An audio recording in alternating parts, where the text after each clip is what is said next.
ज़ायके बगैर में मुंशी प्रेमचंद की मजमुआ है, मुंशी प्रेमचंद के अनमोल अफसाने। उसमें से मैंने बड़े घर की बेटी को चुना है आप लोगों को सुनाने के लिए। खुदा करे कि मैं जो मेयार चल रहा है इस वक्त तक, मुझे नहीं लगता कि मैं उस मेयार पे पूरा उतर सकूंगी, लेकिन बहरहाल कुछ मेरी कमी बेशी हो तो उसके लिए माफ कीजिएगा। खास तौर पे रईस अलवी साहब, हाँ, आपसे आपसे बताओ बताओ बताओ बताओ बताओ। क्या बात है, क्या बात है, सुभान अच्छा, ये बड़े घर की बेटी। जी जी। बीणी माधो सिंह मौजा गोरीपुर के जमींदार और नंबरदार थे। इनके बुजुर्ग किसी जमाने में बड़े साहिब सरवत थे। पुख्ता तालाब और मंदिर इनकी यादगार थी। कहते हैं कि इस दरवाजे पर पहले हाथी झूमता था। उस हाथी का मौजूदा नेमुल बदल एक बूढ़ी भैंस थी, जिसके बदन पर गोश्त तो न था मगर शायद दूध बहुत देती थी, क्योंकि हर वक्त एक न एक आदमी हांडी लिए उसके सर पर सवार रहता था।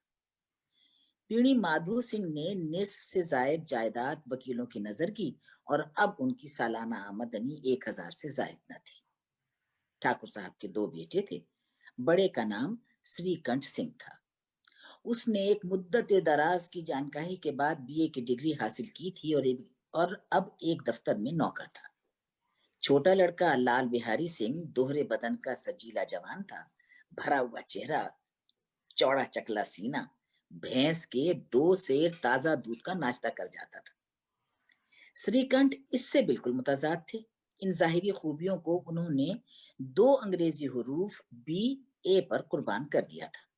इन्हीं 2 हरफों ने उनके सीने की कुशादगी, कद की बुलंदी, चेहरे की दमक सब कुछ हजम कर ली थी। ये हजरात अब अपना वक्त फुर्सत तिब के मुताले में सर्फ करते थे। आयुर्वेदिक दवाओं पर ज्यादा अकीदा था। शाम सवेरे उनके कमरे में अक्सर खरल की खुशगवार बहम सदाएं सुनाई दिया करती थी। लाहौर और कलकत्ता के वैद्यों से बहुत खतों किताबत रहती थी। श्रीकंठ इस अंग्रेजी डिग्री के बावजूद अंग्रेजी माशरत के बहुत मद्दाह न थे, बल्कि इसके बरक्स वो अक्सर बड़ी शद्दोमत से इसकी मजम्मत किया करते थे। इसी वजह से गांव में उनकी बड़ी इज्जत थी। दशहरे के दिनों में वो बड़े जोश से रामलीला में शरीक होते और खुद हर रोज कोई ना कोई रूप भरते। और इन्हीं की जात से गोरीपुर में रामलीला का वजूद हुआ। पुराने रस्म रिवाज का इनसे ज्यादा पुरजोश वकील मुश्किल से ही कोई होगा। खुसूसन मुश्तरका खानदान के वो जबरदस्त हामी थे। आजकल बहुओं को अपने कुनबे के साथ मिलजुल कर रहने में जो वहशत होती है, इसे वो मुल्क और कौम के लिए फाले बदख्याल किया करते थे। यही वजह थी कि गांव की बहुएं उन्हें मकबूलियत की निगाह से न देखती थीं, बल्कि बाज बाज शरीफ जादियां तो उन्हें अपना दुश्मन समझती। खुद उन्हीं की बीवी उनसे इस मसले पर अक्सर जोर शोर से बहस करती थी। इस वजह से नहीं कि उसे अपने सास ससुर देवर जेठ से नफरत थी, बल्कि उसका ख्याल था कि अगर गम खाने और तरह देने पर भी गुनबे के साथ निभा ना हो सके, तो आए दिन की तकरार से जिंदगी तल्ख करने के बजाय यही बेहतर है कि अपनी खिचड़ी अलग पका ले। आनंदी एक बड़े ऊंचे खानदान की लड़की थी। उसके बाप एक छोटी सी रियासत के ताल्लुकदार थे। आलीशान महल, एक हाथी, 3 घोड़े, 5 वर्दीपोश सिपाही, फिटन बहलियां, शिकारी कुत्ते, बाज शिकरे, फर्श फरोश, शीशा आलात, ऑनरेरी मैजिस्ट्रेटी और कर्ज। जो एक मुअज्जज ताल्लुकदार के लवाजिम है। भूप सिंह नाम था। फराख दिल हौसलामंद आदमी थे, मगर किस्मत की खूबी के लड़का एक भी ना था। 7 लड़कियां ही लड़कियां थीं और सबकी सब जिंदा रही। और अपने बराबर ज्यादा ऊंचे खानदान में उनकी शादी करना अपनी रियासत को मट्टी में मिलाना था। पहले जोश में तो उन्होंने 3 शादियां दिल खोलकर की, मगर जब 15-20 हजार के मकरूज हो गए तो आंखें खुली, हाथ समेट लिया। आनंदी चौथी लड़की थी, मगर अपनी सब बहनों से ज्यादा हसीन और नेक। इसी वजह से ठाकुर भूप सिंह उसे बहुत प्यार करते थे। हसीन बच्चे को शायद उसके माँ बाप भी ज्यादा प्यार करते हैं। ठाकुर साहब बड़े असोपेश में थे कि इसकी शादी कहाँ करें। ना तो यही चाहते थे कि कर्ज का बोझ बढ़े, और ना यही मंजूर था कि ये अपने आप को बदकिस्मत समझने का मौका मिल जाए इसको। एक रोज श्रीकंठ उनके पास किसी चंदे के लिए रुपया मांगने आए। शायद नागरिक प्रचार का चंदा था। भूप सिंह उनके तौर तरीक पर रीझ गए, खींच तान कर जायके मिलाए और शादी धूमधाम से हो गई। आनंदी देवी अपने नए घर में आई तो यहाँ का तो रंग ढंग ही कुछ और देखा। जिन दिलचस्पियों और तफरीहों की वो बचपन से आदी थी, उनका तो यहाँ वजूद ही नहीं था। हाथी घोड़ों का तो क्या जिक्र, कोई सजी हुई खूबसूरत बिल्ली तक न थी। रेशमी स्लीपर 7 लाइन थी, मगर यहाँ बाग कहाँ। मकान में खिड़कियां तक न थी, न जमीन पर फर्श, न दीवारों पर तस्वीरें। ये तो एक सीधा साधा सा दहकानी मकान था। आनंदी ने थोड़े ही दिनों में इन तब्दीलियों से अपने आप को इस कदर मानूस बना लिया, गोया उसने तकल्लुफात कभी देखे ही न थे। एक रोज दोपहर के वक्त देवर लाल बिहारी सिंह 2 मुर्गाबियां लिए हुए आए और भावच से कहा कि जल्दी से गोश्त पकाओ, मुझे भूख लगी है। आनंदी गोश्त पकाने बैठी, मगर हांडी में देखा तो घी कोई पाव भर से ज्यादा न था। बड़े घर की बेटी, किफायत शारी का सबक कभी अच्छी तरह से पढ़ा न था, उसने सारा का सारा घी गोश्त में डाल दिया। लाल बिहारी खाने बैठे तो दाल में घी न था, बोले कि दाल में घी को ना छोड़ा। आनंदी ने कहा, घी तो सारा का सारा गोश्त में पड़ गया। लाल बिहारी कहने लगे, हैं अभी परसों तो घी आया, इस कदर जल्द उठ गया। आनंदी, लो, आज तो कुल पाव भर बचा था, वो मैंने सारा गोश्त में डाल दिया। जिस तरह सूखी लकड़ी जल्दी से जल उठती है, इसी तरह भूख से बावड़ा इंसान जरा जरा सी बात पर तुनक जाता है। लाल बिहारी सिंह को भावत की ये जबान दराजी बहुत बुरी मालूम हुई। तीखा होकर बोला, ओहो, जैसे मैके में तो घी की नदियां बहती हो। औरत गालियां सह सकती है, मार सह सकती है, मगर मैके की जिल्लत नहीं सह सकती। आनंदी मुंह फेर कर बोली, हाथी मरा भी 9 लाख का हो गया है, वहां तो इतना घी रोज नाई का हार खा जावे थे। लाल बिहारी जल गया, थाली उठाकर पटक दी, बोला, जी चाहता है कि तालू से जबान खींच लूं। आनंदी को भी गुस्सा आया, चेहरा सुर्ख हो गया, बोली, इस वक्त वो होते ना तो आज इस बात का मजा चखा देते। अब नौजवान उजट ठाकुर से जब्त ना हो सका। उसकी अपनी बीवी तो एक मामूली जमींदार की बेटी थी, जब जी चाहता था उस पर हाथ साफ कर लिया करता था। खड़ा उठाकर आनंदी की तरफ जोर से फेंकी और बोला कि जिसके गुमाण पर तू फूली हुई है ना, उसे भी देखूंगा और तुझे भी देखूंगा। आनंदी ने हाथ से खड़ाऊ रोकी, सिर तो बच गया मगर उंगली में सख्त चोट आई। गुस्से के मारे हिलते हुए पत्ते की तरह कांपती हुई अपने कमरे में आकर खड़ी हो गई। औरत का जोर और हौसला, गुरूर और इज्जत शोहर की जात से है। उसे शोहर की ताकत और हिम्मत का घमंड होता है। आनंदी बेचारी खून का घूंट पीकर रह गई। श्रीकंठ सिंह हर शंबे को अपने मकान आया करते थे। जुमेरात का ये वाकया था। 2 दिन तक आनंदी ने न कुछ खाया न कुछ पिया, बस उनकी राह देखती रही। आखिर शंबे को हस्बे मामूल शाम के वक्त वो आए और बाहर बैठकर कुछ मुल्की और माली खबरें, कुछ नए मुकदमात की तजवीजें और फैसले बयान करने लगे, और सिलसिला तकरीर 10 बजे रात तक जारी रहा। 2-3 घंटे आनंदी ने बेइंतहा इस्तराब के आलम में काटे, और बारे खाने का वक्त जब आया और पंचायत उठी और तखलिया हुआ, तो लाल बिहारी ने कहा कि भैया, आप जरा घर में समझा देना कि जबान संभाल कर बातचीत किया करें, वरना नाहक एक दिन खून हो जाएगा। हाँ। बीड़ी माधो सिंह ने भी शहादत दी, हाँ बेटा, ये बहू बेटियों की आदत अच्छी ना है कि मर्दों के मुंह लगे। लाल बिहारी, अगर अपने घर, बड़े घर की बेटी है ना तो अपने घर में होगी, हम लोग भी कोई कमी कमीन ना है। श्रीकंठ, आखिर बात क्या हुई? लाल बिहारी, कुछ भी ना, यूं ही आप उलझ पड़े। सच्ची बात तो यो है भैया कि मैके के सामने हम लोगों को तो वो कुछ समझती है ना। श्रीकंठ खा पीकर आनंदी के पास गए, वो भी भरी बैठी थी और ये हजरत भी कुछ तीखे थे। आनंदी ने पूछा, मिजाज तो अच्छा है? श्रीकंठ बोले, बहुत अच्छा है, ये आजकल तुमने घर में क्या तूफान मचा रखा है। आनंदी की तेवरियों पर बल पड़ गए और झुंझलाहट के मारे बदन में पसीना आ गया और बोली कि जिसने तुमसे ये आग लगाई है ना, जरा मेरे सामने लाओ उसको। हैं, सामने लाओ, उसका मुंह झुलस दूं मैं। श्रीकंठ, इस कदर तेज क्यों होती हो, कुछ बात तो कहो। आनंदी, क्या कहूं, क्या कहूं, किस्मत की खूबी है, वरना एक गमार लौंडा जिसे चपरासी गिरी करने की भी तमीज ना आए, मुझे खड़ाऊ से मारकर यूं अकड़ा अकड़े फिरता, बोटियां बिछवा लेती मैं। और इस पर तुम पूछो कि घर में तूफान क्यों मचा रखा है। श्रीकंठ, भाई आखिर कुछ कैफियत तो बयान करो, मुझे तो कुछ मालूम ही नहीं। आनंदी, परसों तुम्हारे लाडले भाई ने मुझसे गोश्त पकाने को कहा है, घी पाव भर से कुछ ज्यादा ना था, मैंने सारे का सारा गोश्त में डाल दिया। जब खाने बैठा तो कहने लगा कि दाल में घी क्यों ना है। बस इसी पर मेरे मैके को बुरा कहने लगा। मुझसे भी बर्दाश्त ना हुआ। मैं बोली कि वहां तो इतना घी हमारी नाई का हार खा जामे और किसी को खबर भी ना हो गए। बस इतनी सी बात पर उस जालिम ने मुझ पर खड़ाऊ फेंकी। अगर मैं हाथ से ना रोक लेती ना तो सर ही फट जाता। उससे पूछो, यहाँ बुलाकर पूछो कि जो कुछ मैं कह रही हूँ सच है कि झूठ है। श्रीकंठ की तो आंखें लाल हो गई। बोले यहां तक नौबत पहुंच गई। ये लौंडा तो बड़ा बदतमीज और शरीर निकला। आनंदी रोने लगी जैसे औरतों का कायदा होता है, क्योंकि आंसू उनकी पलकों पर रहते हैं। औरत के आंसू मर्द के गुस्से पर रोगन का काम करते हैं। श्रीकंठ के मिजाज में तहम्मुल बहुत था, उन्हें शायद कभी गुस्सा आया ही ना था। मगर आनंदी के आंसुओं ने आज जहरीली शराब का काम किया। रात भर करवटें बदलते रहे और सवेरे होते ही अपने बाप के पास जाकर बोले, इन्हें जब बता दादा देना कब।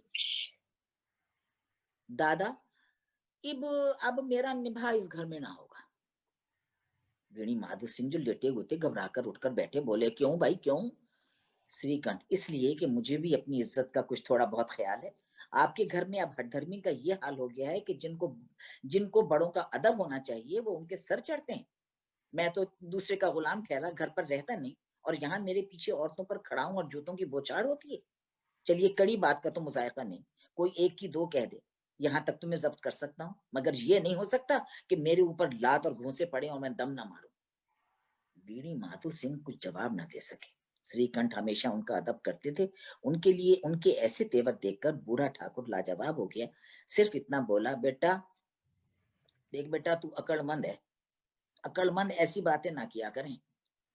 ये औरतें जो होवे ना ये इसी तरह घर तबाह करें। इनका मिजाज बढ़ाना, इनकी बातों में आना अच्छी बात ना है, ये मेरी बात सुन ले गौर से। श्रीकंठ इतना तो मैं जानता हूँ कि आपकी दुआ से ऐसा हिम्मत नहीं हूँ। आप खुद जानते हैं कि इस गांव के कई खानदानों को मैंने अलहदगी की आफतों से बचाया है, मगर जिस औरत की इज्जत और आबरू का मैं ईश्वर के दरबार में जिम्मेदार हूँ, उस औरत के साथ ऐसा जालिमाना बर्ताव नहीं, ये नहीं मैं सह सकता। आप यकीन मानिए कि मैं अपने ऊपर बहुत जब्र कर रहा हूँ कि लाल बिहारी की गोशमाली ना करूं। अब बीणी सिंह माधु भी गरमाए, ये कुफ्र ज्यादा ना सुन सके, बोले लाल बिहारी तुम्हारा भाई है, उससे जब कभी भूल चूक हो ना तो तुम उसके कान पकड़ो। मगर श्रीकंठ ने बात काटते हुए कहा कि लाल बिहारी को मैं अपना भाई नहीं समझता। बीणी माधु, हैं? लाल बिहारी को भाई ना समझे तू औरत के पीछे? श्रीकंठ, जी नहीं, उसकी गुस्ताखी और बेरहमी की वजह से। दोनों आदमी कुछ देर खामोश रहे। ठाकुर साहब लड़के का गुस्सा धीमा करना चाहते थे, मगर ये तस्लीम करने के लिए तैयार न थे कि लाल बिहारी से कोई गुस्ताखी या बेरहमी हुई।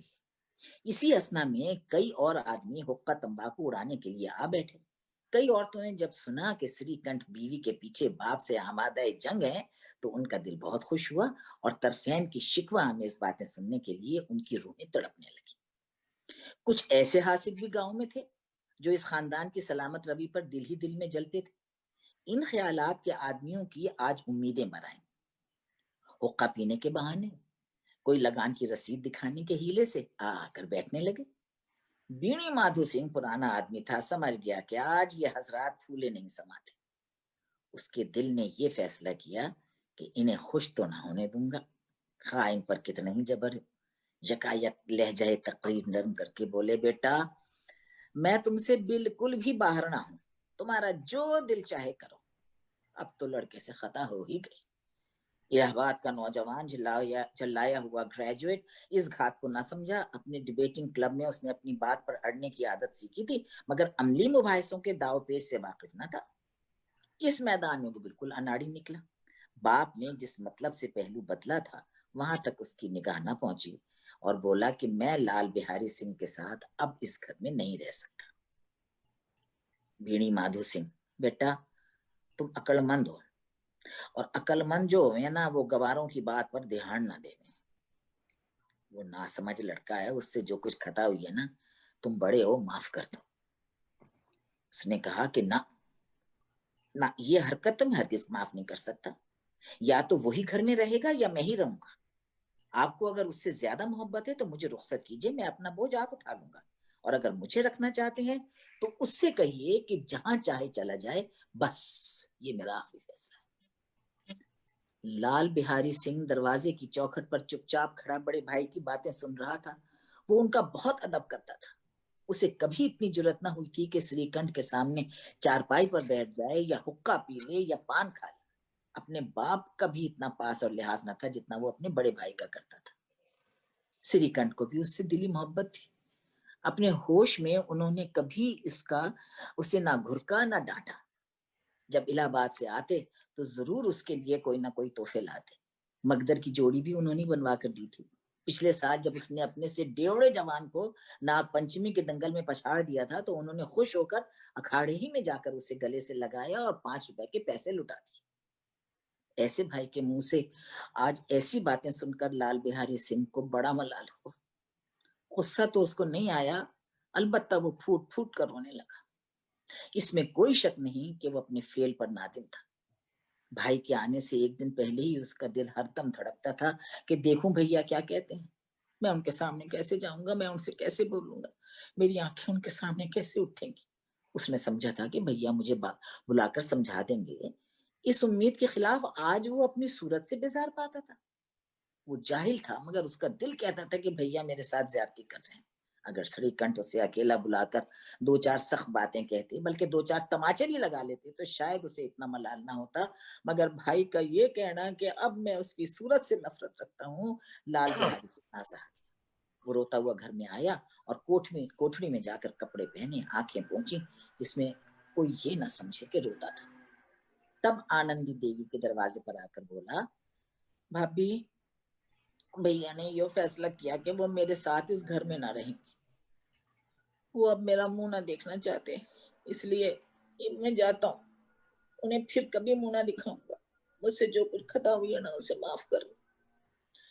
ये कहते कहते लाल बिहारी की आवाज भारी हो गई। जिस वक्त लाल बिहारी सिंह सर झुकाए आनंदी के दरवाजे पर खड़ा था, उसी वक्त श्रीकंठ सिंह भी आंखें लाल किए बाहर से आए। भाई को खड़ा देखा तो नफरत से आंखें फेर ली और कतराकर निकल गए, गोया उसके साय से भी परहेज। आनंदी ने लाल बिहारी सिंह की शिकायत तो शौहर से की, मगर अब दिल में पछता रही थी। वो तबन नेक औरत थी और उसके ख्याल में भी नहीं था कि ये मामला इस कदर खिंच जाएगा। वो दिल ही दिल में अपने शौहर के ऊपर झुंझला रही थी कि ये इस कदर गर्म क्यों हो रहे हैं। और ये भी खौफ था कि कहीं ये मुझे इलाहाबाद चलने को ना कह दे, तो फिर मैं क्या करूंगी। इसी हालत में जब उसने लाल बिहारी को दरवाजे पर खड़े ये कहते हुए सुना कि अब मैं जाता हूँ, मुझसे जो कुछ खता हुई है ना वो माफ करना, तो उसका रासा गुस्सा भी पानी हो गया। वो रोने लगी। दिलों का मायल धोने के लिए आंसुओं से ज्यादा कारगर कोई चीज नहीं। श्रीकंठ को देखकर आनंदी ने कहा, लाला लाला बाहर खड़े हैं, बहुत रो रहे हैं। श्रीकंठ, तो मैं क्या करूं। आनंदी, मैं क्या करूं हैं, अंदर बुलाओ। मेरी जबान में आग लगे, मैंने कहां से ये झगड़ा उठा लिया। श्रीकंठ, नहीं मैं नहीं बुलाने का, नहीं बिल्कुल नहीं। आनंदी, है ना बुलाओगे, ना बुलाओगे तो फिर पछताओगे। बहुत गलाना ये उसे कहीं चल ना दे वो। श्रीकंठ ना उठे। इतने में लाल बिहारी ने फिर कहा, भाभी भैया से मेरा सलाम कह दो, वो मेरा मुंह ना देखना चाहे, इसलिए मैं भी अब अपना मुंह उन्हें ना दिखाऊंगा। लाल बिहारी सिंह इतना कहकर लौट पड़ा और तेजी से बाहर के दरवाजे की तरफ जाने लगा। यकायक आनंदी अपने कमरे से निकली और उसका हाथ पकड़ लिया। लाल बिहारी ने पीछे की तरफ देखा और आंखों में आंसू भरकर बोला, ना भाभी ना, जाने दो बस मुझे। हाँ। आनंदी, कहाँ जाते हो। लाल बिहारी, बस जहाँ कोई मेरा मुंह ना दिखे। आनंदी, ना ना, मैं ना जाने दूंगी। लाल बिहारी, नहीं भाई भाभी, मैं तुम लोगों के साथ रहने के काबिल ना हूँ। आनंदी, देवर जी तुम्हें मेरी कसम है जो एक कदम भी आगे बढ़ाया। लाल बिहारी, ना जब तक मुझे ये ना मालूम हो जाए ना कि भैया का दिल मेरी तरफ से साफ हो गया है या नहीं, तब तक तो मैं इस घर में हरगिज ना रहूंगा। आनंदी, मैं ईश्वर की सौगंध खाकर कह रही हूँ तुम्हारी तरफ से मेरे दिल में जरा भी मैल ना है। अब श्रीकंठ का दिल पिघला। उन्होंने बाहर आकर लाल बिहारी को गले लगा लिया और दोनों भाई खूब फूट फूट कर रोए। लाल बिहारी ने सिसकते हुए कहा, भैया ये मुना कभी कहना कि मैं तेरा मुंह ना देखूंगा। इसके सिवा जो सजा आप देंगे ना वो खुशी खुशी खुशी कबूल लूंगा। श्रीकंठ ने कांपती हुई आवाज से कहा, मेरा लल्लू, मेरा टल्लू, इन बातों को भूल जाओ। ईश्वर चाहेगा तो अब ऐसी बातों का मौका ना आएगा। पीणी माधो सिंह बाहर से आ रहे थे। दोनों भाइयों को गले मिलते देखकर खुश खुश हो गए और बोल उठे, शाबाश शाबाश हैं, यो बड़े घर की जो बेटियां हुए ना, ऐसी ही हो बिगड़ता हुआ काम बना लेती हैं। गांव में जिसने ये वाकया सुना, इन अल्फाज में आनंद की फयाजी की दाद दी कि बड़े घर की बेटियां ऐसी ही होवे हैं, बिगड़ा काम बना ले वे। Thank you. वाह मुझसे प्रेम वाह वाह जन्म वाह बहुत की बढ़िया कहानियाँ वाह वाह की कहानियाँ बहुत बढ़िया। मुझसे प्रेम जन्म की वाह कहानियाँ वाह की